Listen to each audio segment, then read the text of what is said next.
Hello, today I want to talk with you about something called the three-shell game. You'll find it played in major thoroughfares of cities throughout the world, and it's hundreds of years old.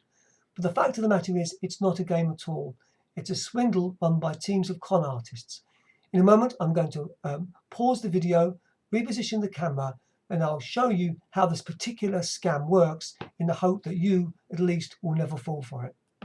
Traditionally, it's played with three half walnut shells, which is why it's called the shell game, the three-shell game. They use a P. I'm going to use matchboxes. It's the same principle. The con man puts the dice underneath the matchbox. He then moves the boxes around the table. At the beginning, he will go slowly to build a sense of false confidence in the punter. So, for example, I'm sort of exaggerating how slow it would be, but you get the idea. The punter will think it's this box here that the dice is under. If you're absolutely right, he'll get some money, he'll keep betting, he'll increase his wager. When he gets to a certain point is when the con begins. Now this time, the con artist will do it slightly differently. He will do two boxes simultaneously, and as you get to here, it's a chance for cover and sleight of hand. Of course, he wouldn't stop, he does it at speed, but most people won't see what happened. They'll think that the dice is under this box and bet, but get it wrong. It's actually over here. Now, because they've been lucky the first few times, they might decide to have another go. So once again, the coin goes under the box like that.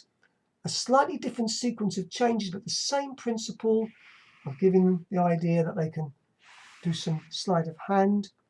The punter thinks that the dice this time is under this box, but it's not. It's over here. Now they may decide to leave the game at this point. They still may be ahead with money. The con man will try to offer a different bet to lure them back in. He say, look, I'll put the dice there. I'll just cover it there like that. And I'm not going to move the boxes around. Where do you think the dice is? Well, we all know if something's too good in life to be true, then it's probably not true. But we also know there's one born every minute. And someone will say, well, it's under the top box, and they'll lose their money because it was there all along. They might seriously decide to move away now, but equally well, the con man might seriously decide to really take some money. He said, look, the best bet I can offer, I'm going to put the dice in my pocket. I'm going to put some boxes over here. Is the dice in my pocket, or is it under one of the boxes? The mind works rapidly. It's in the pocket. Oh no. He's got a fist here. He's going to have it in his hand. He went back to his pocket. He took it out again. He's going to put it under the box when I'm not looking. Then another thought comes. No, that's too obvious. He wants me to think that. It's a double bluff. It really is in his pocket. So he says, it's in your pocket. Final answer, yes. Well, the first box comes up. Things are looking good. And it looks even better when the con man says, now you're sure you think it's in my pocket? So it wasn't in his hand. But in actual fact, it was under the box, and the poor old punter realizes he's lost his money. But he thinks about it a bit and says, hang on a minute, I saw a dice in your pocket, then you've got a dice under the box.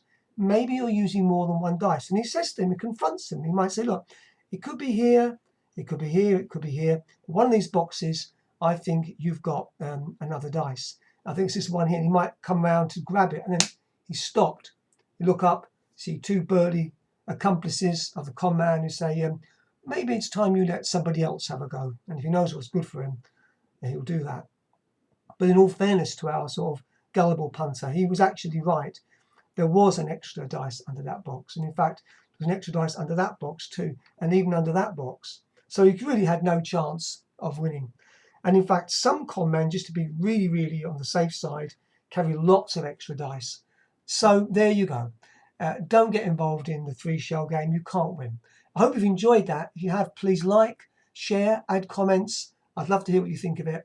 Until next time, this is Magic Frank signing off.